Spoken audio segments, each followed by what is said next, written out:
So,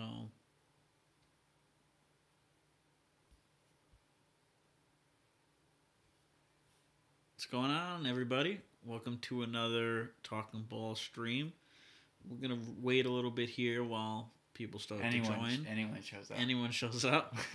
But yeah, we're gonna be talking NFL Preseason Week 1, talking about some of the playmakers that we have here, and there are definitely a few. We'll wait to get into that until there's some people in here. But yeah, I think this should be an exciting show. I'll let you keep going, John. All right, I like the sound of my own voice, so I guess I'll keep talking. There was definitely no shortage of some surprise players, some undrafted guys that made some noise during the first week of preseason.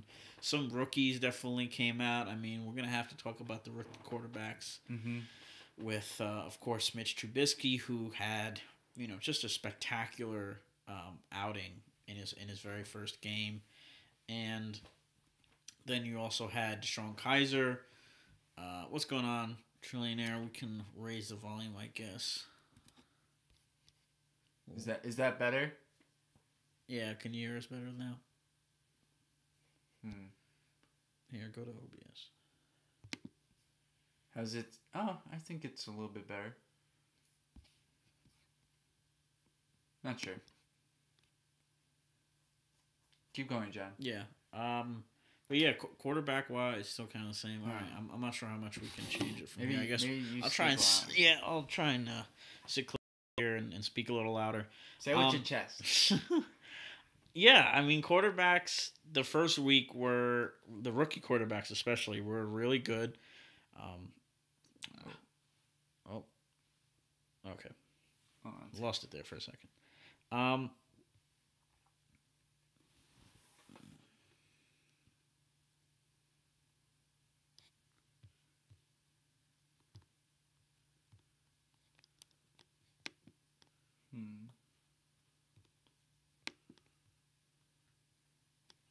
right, we're gonna keep going here, and hopefully we don't get kicked off here. YouTube's having some issues apparently, but we're gonna try. Getting back to quarterbacks, Mitch Trubisky definitely had one of the best starts that a highly drafted quarterback probably has ever had as a rookie.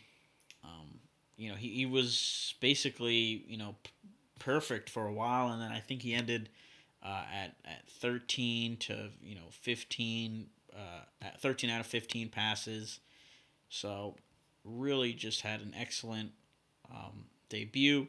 Deshaun Kaiser as well had a really good start to the year, to his rookie year.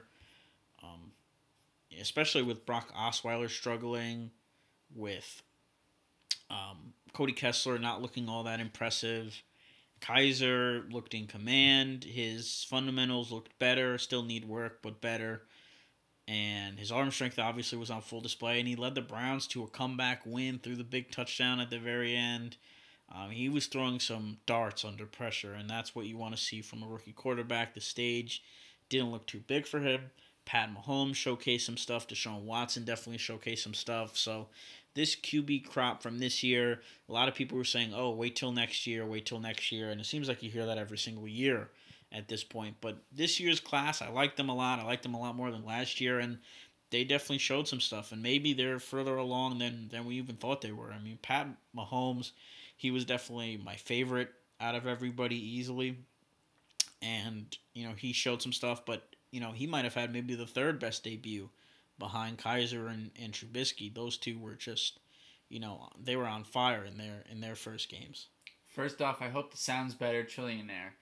Second, yeah, having some issues here with the streaming, but we're gonna keep pushing through. It seems to have gone green over the past minute or so. Yeah. So before we were in the red zone, now we're in the green. So it's a little better.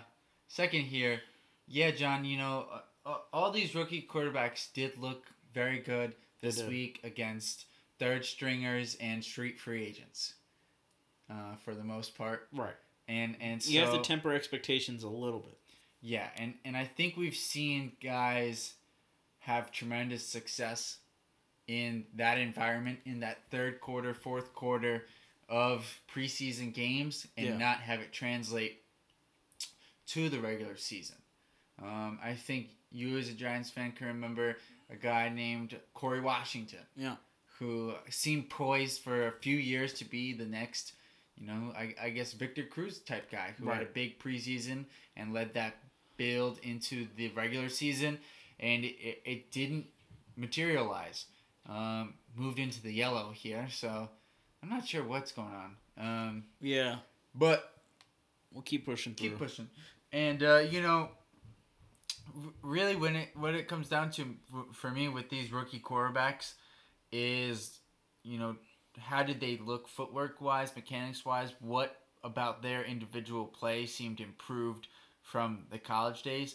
And, for example, with Kaiser, his footwork and his arm action even looked improved. And, it's pretty easy to tell because in college and even at the combine, it wasn't very good. It was pretty bad at times. Yeah. Very inconsistent, especially his arm action. And that led to a lot of inaccuracies. And so really to me what it came down to is, how do they look in terms of the things they could fix, not necessarily what was their production like against guys who aren't going to be in the league, and especially in preseason where they don't have a scheme for you. There isn't as much game planning. Yeah, and not a lot of film watching. Yeah, and so the entirety of the competition is at a total different level come regular season. Yeah, I definitely agree there. But, yeah, you have to watch more probably the player than the outcome. And especially you can't pay attention to scores at all. No. You can go 4-0 in the preseason and end up 3-13, So preseason outcome is not really that important. What you're more looking for is how did a player do? How do they fare against, NFL level competition? Does the game look too fast? Does it look like they're acclimating well? The weaknesses that you see in college, are they on tape there? Are there more? Are there less? Did they improve them? So that's really what you're trying to see. You're trying to see what you have in your team. You're trying to see who looks better, who looks worse, et cetera, et cetera. And there are definitely some guys that showed up their very first week here. We'll get into a few more games here, starting with the first game of the year, the Texans and Panthers. Deshaun Watson, obviously. I think we should talk about him a little bit specifically. Really quickly. Yeah. I just want to add, I know I told you Marvin Bagley was making his decision tomorrow, but it's actually tonight. Oh, okay. Yeah, we want to discuss that real fast? Yes, so I don't know if you guys know, but Marvin Bagley, number 1 player, 2018 recruiting class for basketball, is making his decision on whether he's going to reclassify and where he's going to go to school tonight, 11 p.m. Eastern. Be there, be square. Because this guy is kind of a freak. He's about 6'11", 7 feet tall. High school numbers and all, but he still averaged 25, 14, and about 3.5 blocks. Shoots the 3 block shots, as I said, and is a premier prospect to go along with Michael Porter. I believe, Trillionaire, you were asking the other day, actually, about how Missouri would do. Interesting note that Porter's brother, blanking on his first name, but he starts with a J. He's also he was a 2018 guy. He reclassified to this season to join his brother right now for the 2017 season as a 5-star recruit in his own right. So Missouri looking up in terms of their potential just with the Porter duo. Yeah. And so if Bagley does reclassify, I gotta think it's either Duke or UCLA. Or actually, I wouldn't say UCLA. Oh, Jonte, thank you. I think maybe USC is ahead of UCLA, but I think Duke is the heavy front runner for Bagley, and if they get him, that team is special. Yeah. Really, he's the catalyst. He's the guy who, as the special talent, would really shape any team. But with the guards that Duke already has, to add a big man with that talent, they could go 5 out, really, with him as the 5. And then,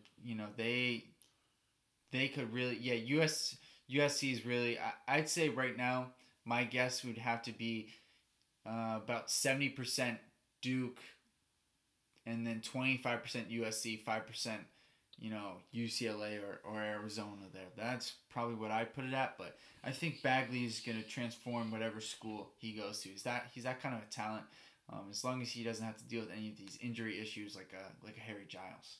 Yeah, definitely. So we'll switch gears back into the NFL here. Back to the Houston and Carolina Week 1 matchup here, preseason, and getting to Deshaun Watson, who definitely showed that he can play on the NFL stage. And again, like you said, against second stringers, against some guys who probably won't be on the roster, but he didn't look overwhelmed. I thought he was a pretty good quarterback prospect coming into this year. I thought he was definitely behind some guys.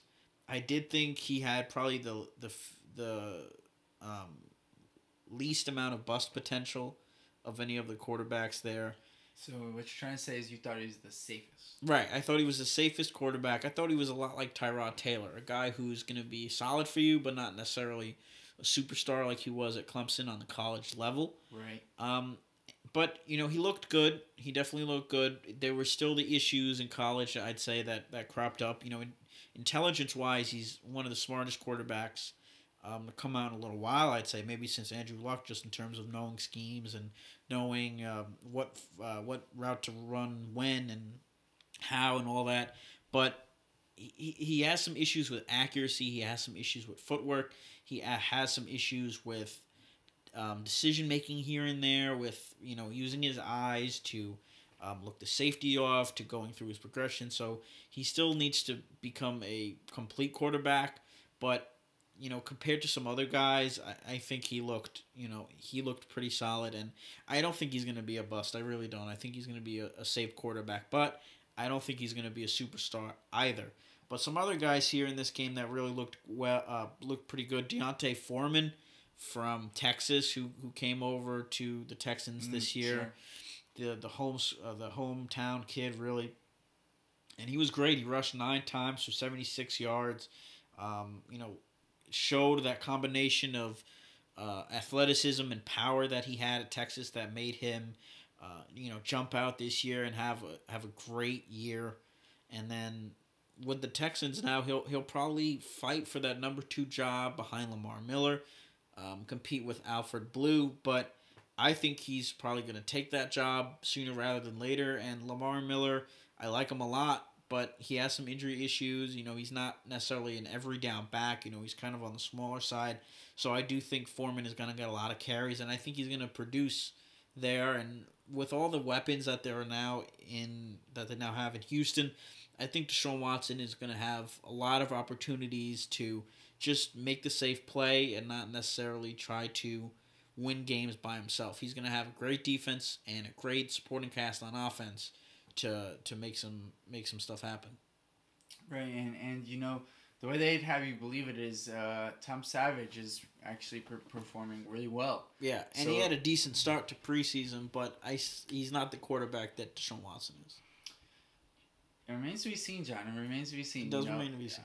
I think Savage was a bit overhyped when he first came out, but I think just the way he played before he got injured last season was pretty respectable. And I think he's got some talent for sure, and he's developed in that system for a few seasons now. And so I wouldn't be surprised if O'Brien sticks with him for at least first few games of the season. Yeah, I wouldn't be too depending surprised on how he performs. But with the quarterbacks that O'Brien has had to trot out in recent years, his leash will be short. Yeah, and especially if he has confidence in Watson, he's going to bring him in right away. Yeah, definitely. And looking at the Panthers here, Christian McCaffrey, their big-time running back, they selected early in the first round. He looked about as good as you could have thought he would. He's looked amazing. Yeah, he looked great in training camp. He looked great in the preseason game. Not a crazy stat line with 7 carries for 33 yards, but he displayed his quickness. He displayed his athleticism. His ability to run in between the tackles, which I probably discounted a little more than I should have. I still don't think he's an every down back. I just don't think he could take a pounding between the tackles, but he can run between the tackles, make no mistake about it. And he has good power for his, smaller, almost slot receiver type size. Yeah, yeah, absolutely, John. Let's talk about some of these smaller school fringe roster guys. Yeah. I know that, obviously for the Patriots series, I put together a little clip that's going to go live either later tonight or tomorrow on Austin Carr. Yep. But there are definitely a number of guys right now who are really shining. Who, frankly, not only like the average football fan, but the majority of football fans probably never heard of. Yeah, there are definitely a few guys that in week one have made some impressions right away. I would say the two guys on those New England Patriots that you're covering this year, Austin Carr, like you mentioned, and also Jacob Hollister, who you put a little bonus clip there at the end of the video to show off some of what he can do. Do you want to talk about them real fast, and we can get into some other guys too? Yeah, absolutely. And so first off, Austin Carr, walk-on at Northwestern. Great story. Obviously a tremendous highlight and had a lot of buzz built up throughout camp. Both of those guys could be competing for one roster spot as the last skill position that they keep, especially with the number of running backs that they have. It's not like they could keep 3 running backs and then an extra receiver and tight end. So it's a mess, but it's a good mess for Bill Belichick to have there in New England with those two guys. And Hollister being from Wyoming, I'd never heard of him. I mean, I'd never heard of Carr either, but they both showed out in their first preseason game and really, especially with Carr, proved that the hype throughout training camp was legit. Hollister, I hadn't even really heard anything about, honestly, throughout camp. Yeah. And really showcased a tremendous package. And both of those guys, unfortunately for the Patriots, played too well to be able to stash them on the practice squad. And, therefore, if they are to be cut, someone else is going to pick them up. And they both appear to be NFL caliber players. Yeah, definitely. And speaking of NFL caliber players, Tyreek Jarrett from the Denver Broncos, not necessarily a small school guy. He's from Pittsburgh, but he's a guy who didn't get a lot of publicity. Small school. Yeah, semi-small school. In terms of draft prospects they produce. Right. Pittsburgh usually does not have a whole lot of guys. But Tyreek Jarrett, I really like what I saw from him week one. I liked him a lot from Pittsburgh. He's really a run stuffing, space eating, zero technique. He's going to play over the ball, or maybe he's going to play shaded to the ball. So he's going to play right around the center guard combination there. And he's not going to make plays that you're going to see on highlight tape. You're not going to see him on Sports Center. But he's going to make the plays that are going to be able to stop the run and free up gaps for his pass rushers to go and create pressure and create sacks on the quarterback. And against the Bears in week one, he had a play where he knocked over 2 different offensive linemen. So he was, pancaking guys left and right. And he's someone who I was on in the pre-draft process, and he's already showing up already. So I think he's going to have a good preseason, and I think he'll probably wind up making that Denver Bronco, if not the roster, then at least a practice squad or maybe a roster somewhere else. And yeah, Trillionaire, the Patriots, year after year, get steals in undrafted free agency or the draft or free agency. So they just stay one step ahead of the rest of the NFL. Yeah, and switching gears a little bit here. Yeah. We'll move on to the Colts' first 3 picks. Yeah. Obviously not small school guys, but I thought they all performed well. Talking about Malik Hooker, Quincy Wilson, Terrell Basham. Right. And I think it's important to note with the Colts, I really like their new GM, Chris Ballard. I think he's a very bright guy. He's got a plan to rebuild that defense, make it faster, more athletic, and therefore more versatile.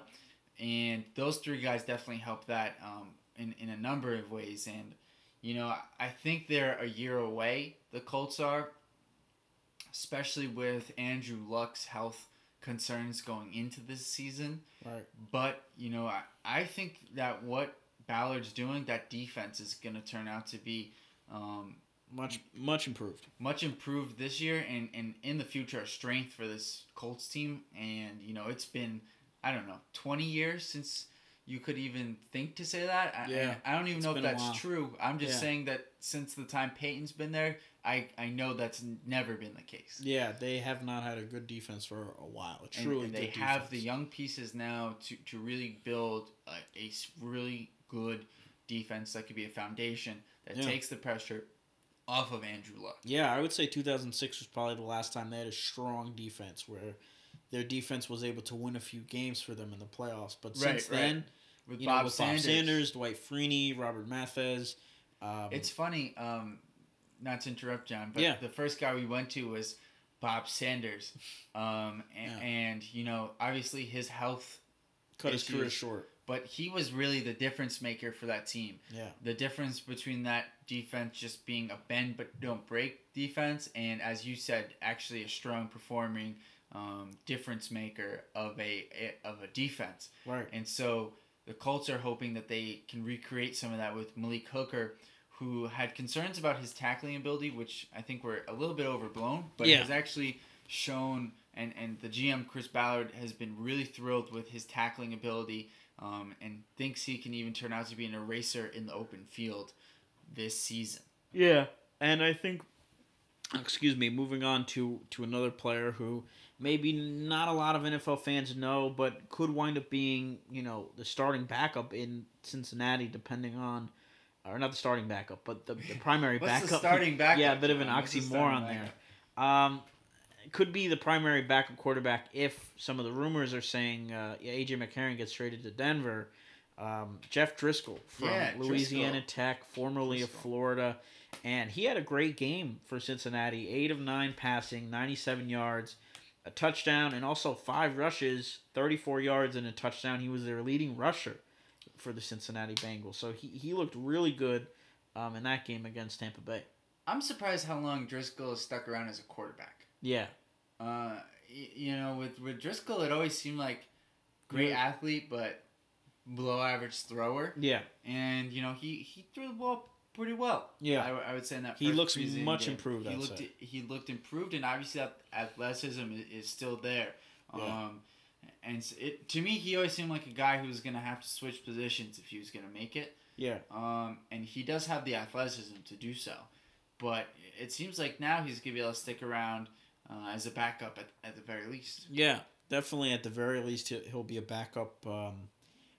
I'm not sure he'll ever be a starter. Yeah, maybe a spot starter. I don't know what I meant by that. Yeah, but yeah, he should stick around. Yeah, he should stick around as a backup. I agree with you there. Moving on here to another player who I was pretty fond of in the draft process for a few reasons. Brad Kaya, the quarterback from Miami, who had a pretty solid debut with the Detroit Lions.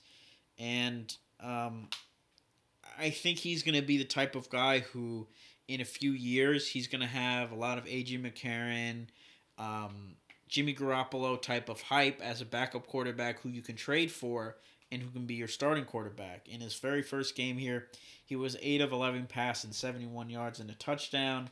He didn't take any sacks. He didn't exactly run with the ball either, but he's not really, the mobile threat with your legs type of guy. He's more of a guy who's going to use his legs just to move around in the pocket and create plays that way. But he's someone who I'm really fond of. Though not to take anything away from Detroit's primary backup and Jake Rudock, who also had a great game with 142 yards passing and 2 touchdowns. But yeah, both quarterbacks there, really solid start, but definitely Brad Kaya, that's my primary guy there. That's my favorite. And I think he's going to eventually transform into a guy who can contribute for a team down the road in a couple of years. Right. And that is your guy from the U. Mm-hmm. And I think a lot of these guys in the preseason, obviously, it's only been one game. Yeah. So it's tough to make any, leaps and bounds, whatever. Yeah. And I know I've been hearing from camp that they've been hoping that Kaya would kind of consistently outplay Rudock, but that has not been the case. Yeah, and I don't think it's been Kaya's fault. It's just been Rudock exceeding expectations. Yeah, I think Rudock's been better than I definitely thought he would be. Yeah. And really, when you think about Kaya and Rudock and some of these other, and Driscoll, some of these other backup quarterbacks throughout the league, it's very close. Yeah. There's not much of a difference between a lot of these backup quarterbacks and the guy who, isn't on a roster. There's not a ton of separation there, and at, most of these positions. Yeah. There isn't that much of a difference, and so these preseason games for these fringe players, the fringe roster players, are so vital in terms of going out, making plays, making sure the coach, has a reason to remember, this is why we need to keep this guy on the team. Yeah. And so for all these guys, these next couple weeks in the preseason, especially weeks 2 and 3, week 1 is important. Week 4 is obviously important in its own right, but weeks 2 and 3 I really think are the most vital weeks for these fringe roster guys, the guys who are literally a play from being cut or not. Yeah, definitely agree with you there, Jack. Now, if anybody here has any questions, we can definitely answer them. Otherwise, we can probably start wrapping up this live show here. Yeah, really quickly, just want to mention. We could be going on Patreon, so I don't know what your thoughts are on that, but we are definitely looking into it, and obviously be very inexpensive for you guys on a monthly basis there, and putting out some. That way you can get some more access to more talking ball content and support the channel. And then we're also thinking of different ways to use that so we can interact back with you guys. So yeah, and I think I'll just make this clear real fast, that if we do decide to go on a Patreon, we definitely won't put less out. We'll still put out the same amount that we do content-wise. It's just that if you do decide to, help out the channel, support the channel, and donate via Patreon, you will get additional access. We're not exactly sure what we're going to make the reward tiers just yet, but some ideas that we've had are, potentially Skype calls with us, early access to videos perhaps, stuff like that. But, regardless, you're still going to get Talking Ball content every week, a few videos every single week. Definitely, want to make that clear. All right, guys. Well, thanks for joining us today, and we'll catch you. Real fast. Yeah. Late question. Trillionaire here. You missed a bit of preseason. Do we see any surprise starters? I don't know necessarily anyone who might not after week 1. After week 1. I would say there were a few surprises from starters, I guess. I know my Giants there, Eric Flowers and Bobby Hart, who I'll have a video coming out on this week, a film session review there for them. They look much improved this year as opposed to last year. I think their technique is a lot better, and really their strength is better, their speed is better. So they went from below average tackles to average to slightly above average tackles, which is a huge jump for them, and in my opinion is all the Giants offensive line really needs for them to have a successful season as an offense. I guess some other players here who had pretty good starts to preseason. Oh, go ahead, Jack. You want to? Question for you, John. Actually, yes. I can't look it up on my phone. My phone just died. But yeah, there's a corner or a safety, a young player on the Colts actually named Harrison. Oh yeah, Nate Hairston from Temple.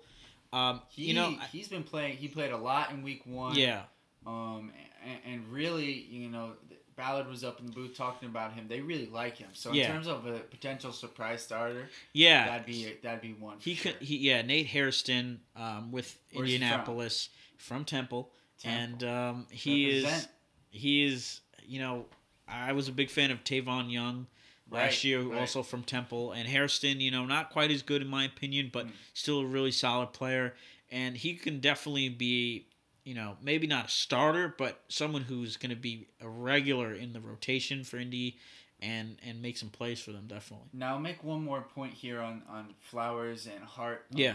As you potentially search for some more surprise starters. Yeah.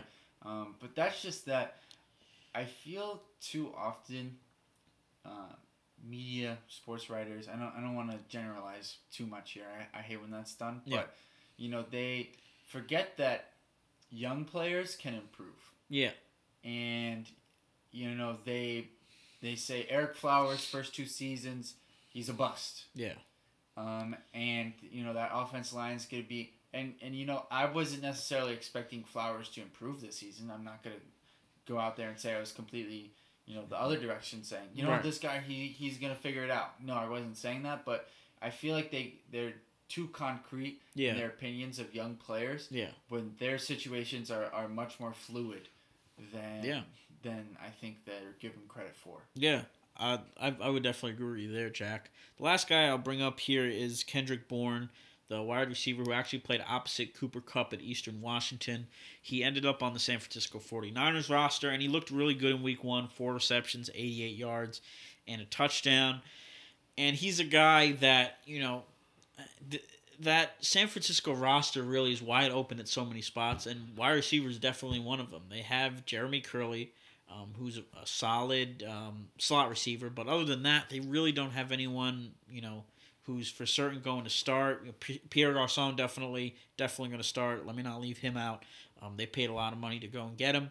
Mm-hmm. He's definitely going to be their number 1. But Curley their number 3 wide receiver, not settled by any means. You have Aldrick Robinson, the deep threat from the Atlanta Falcons who moved over to San Francisco. He'll be there. They also have Trent Taylor, a favorite of mine from Louisiana Tech. Someone who I see really as a Wes Welker 2.0. He could wind up getting some slot snaps there.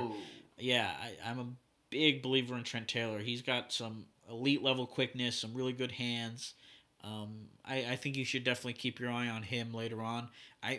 But Kendrick Bourne, I do think could grab potentially an outside receiver spot in San Francisco, or at the very least be a contributor. One more surprise starter here that just came to my mind, actually. Not sure why it took me so long when he's one of my favorite players from this past draft class. It's Jamal Williams with Green Bay. Jamal Williams. And he's really the only true do-it-all running back on that roster. Aaron Jones, someone I like a lot, but I don't think he can play every down. Ty Montgomery, solid, but definitely more of a change of, he's a receiver. His first position is receiver. And he plays running back like a receiver, and, can't blame him. He runs hard, he runs tough, but he's still a receiver at the end of the day in my mind. So Jamal Williams, a better pass blocker than Montgomery, a better runner inside the tackles, good receiver in his own right, a powerful guy, good speed, good agility, one of my favorite backs in this past year's class, and I think he's going to be someone who takes a starting job sooner rather than later in Green Bay. And I wouldn't be surprised if he has a Jordan Howard type of season, comes out of relatively nowhere, but his instincts and his power and just savvy there for a rookie propels him to doing big stuff in his rookie year. All right, guys, that's going to probably wrap it up here for this live show. Thank you so much for watching. Really appreciate the viewers here. Hopefully we'll continue to do more live shows soon. Talking to you, Trillionaire. Yeah, definitely. Thanks for your commitment here and continued support. Yeah, no doubt. All right, guys. Thanks for watching. We're out.